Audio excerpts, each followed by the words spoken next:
All right, let's get to Kevin Green, who joins me now to get across some of the key stories. We have got some data hitting the tape right now. August construction spending. What are you seeing there?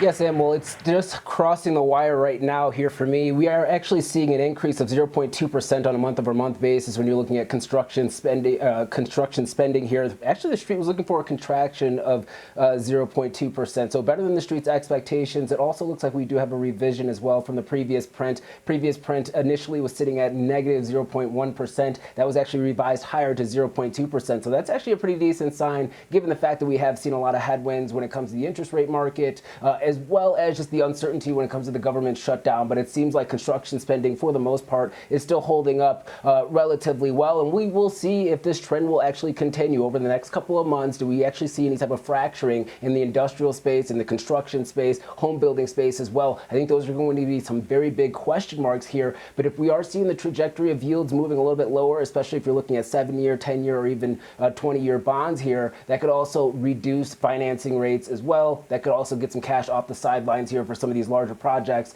going into 2026. Okay, so a little bright spot there with respect to the construction spending over August.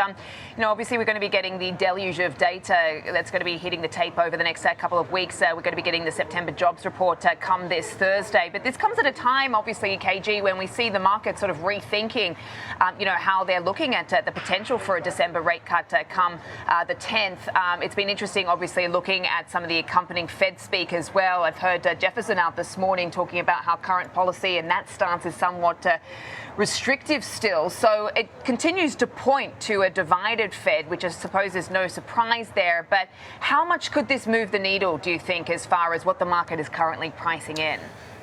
Yeah, I think the Fed's probably going to discount the labor report that we'll have later this week, just because obviously we had the government shutdown. It's going to be kind of in between in the middle of the month as well. So how do you really kind of normalize that particular data set? I think that's going to be another key area. But we will get more economic data over the next couple of weeks leading up to that Fed meeting in December. Now, you could probably put out there, and you could ask Jim this after this hit here, you could probably look at maybe 4 Fed members that are looking to hold at this point in time. So we probably will see the largest number of dissents, obviously, probably for this year, before a long time here when it comes to the Fed. Is the market already really pricing that in? It looks like it's trying to. It's really taking out or backing out that 25 basis point cut in December, at least for now, just given the fact of obviously the commentary coming from the Fed, a little bit more concerned when it comes to inflation here in the near term, and then also labor market statistics, let's say murky at best, especially if you're looking at the ADP report here. So right now it seems like the market is trying to digest that, but it's not only just the fact of the labor market and the Fed. I think the market's also trying to digest the AI trade just in general, as we continue to hear, seems like a week-by-week basis,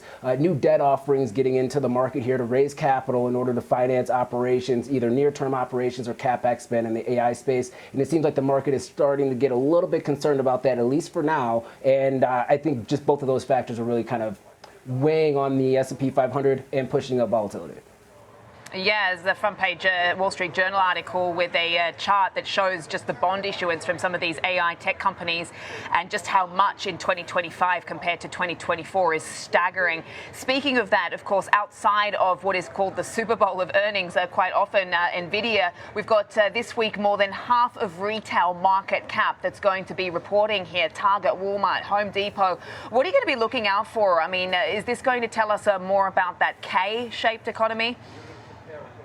Yeah, potentially. I think the two that I'm going to be really focusing on, obviously outside of Nvidia, everybody's going to talk about that. I think Home Depot and then Walmart, and they're going to show kind of two different factors here. For Home Depot, their sales have actually been holding up. Unfortunately, it's the large durable goods that have seen a little bit of a slowing, and that's where you actually see the large financing deals being done, and that's where the margins are coming in for Home Depot. That just has not been the case over the last couple of quarters. Could this be the turnaround quarter for this company? Also leading into the holiday season, getting their commentary around the consumer just in general, and then also getting their commentary when it comes to the commercial space, because they do have a lot of exposure there. Are they starting to see maybe a little bit of a pickup going into the holiday season, trying to finish out some of this construction that's already existing for right now? And then you have Walmart. I think the biggest risk that you have for Walmart is a potential revision to the downside slightly for their guidance when it comes to top line because of that government shutdown. Obviously, it was short-lived, but we are going to see an impact with those SNAP benefits benefits being delayed, that is going to impact that company by around $500 million, I believe, on a week-over-week basis. So that could be something to keep your eye out on. But they are the best when it comes to logistics, so they might be able to outshine and show that they're taking market share. So I think those are going to be the two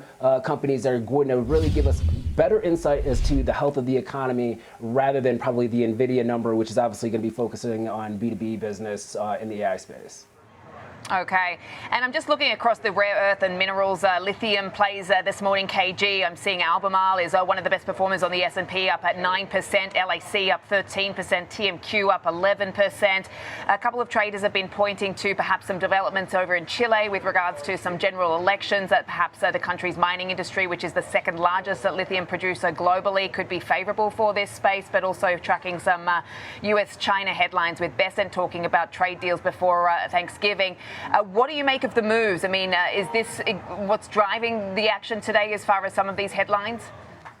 Yeah, definitely. So for Albemarle, you actually saw a bid for this company pretty much all last week. I think it's up 7 sessions in a row. And this is more of a traditional name when it comes to the critical mineral space. And it actually was not really participating in this massive run-up that you saw from companies like LAC or even an MP Materials. But it is now catching a bid right now. So a couple of things that are impacting this company. They do have Chile exposure when it comes to their lithium operations. Chile just had a presidential election. It looks like that's going to go off into a runoff, and an interesting kind of dynamic when it comes to the two political candidates that are going to be going head-to-head here. And one of them could be very favorable when it comes to the mining industry as a whole, which is why this is catching a bid. You also had some commentary coming out of China from China's largest lithium processor and the third largest producer in the world, being very bullish on 2026 when it comes to the demand front. They are actually looking for an increase of 30 to 40% in demand for 2026 here, and they are also looking at supply not really meeting that demand, and that could also push prices higher.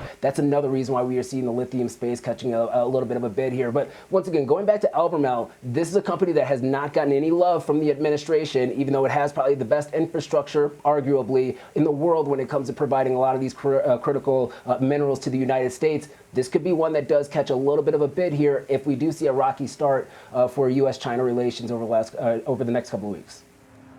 Okay, and speaking of, I see you've put a note out this morning talking about soybeans, the fact that China has been snapping up some of this US stuff, but quite frankly, not a lot of it, because they're sitting on huge stockpiles. Can you talk us through what you're seeing there as far as the market dynamics? Yeah, Sam, I would say soybeans over the next 2 weeks, I think, is a little bit more important than Nvidia, and because of the purchasing activity, and that's really going to be the gauge for broader equities as well as some of these other industries moving forward. Just like in Trump 1.0, we started seeing China really catching a bid here when it came to importing physical soybeans, putting orders in. The broader equity market also followed up with that. But right now, when you're looking at the USDA data that came out, the export sales data, they are falling behind. They've only met around 2.76% of their total commitments for the remainder of this year that we are being told by the White House that they are going to purchase here. They're falling behind pretty significantly. They would need to purchase around 1.95 million metric tons every week for the remainder of this year in order to meet that the commitment of around 12 million metric tons at this point in time. So it's a tall order. Could it be done? It can be. But if we do see them kind of backing away from these purchases, does that also put into question and some of the commentary, maybe some negative commentary coming from the White House? That also leads back to that critical minerals discussion as well. Could we actually see that trend catch another bid here if China fails to follow through? Right now, it looks like they're failing to follow through on the soybean purchases at the moment.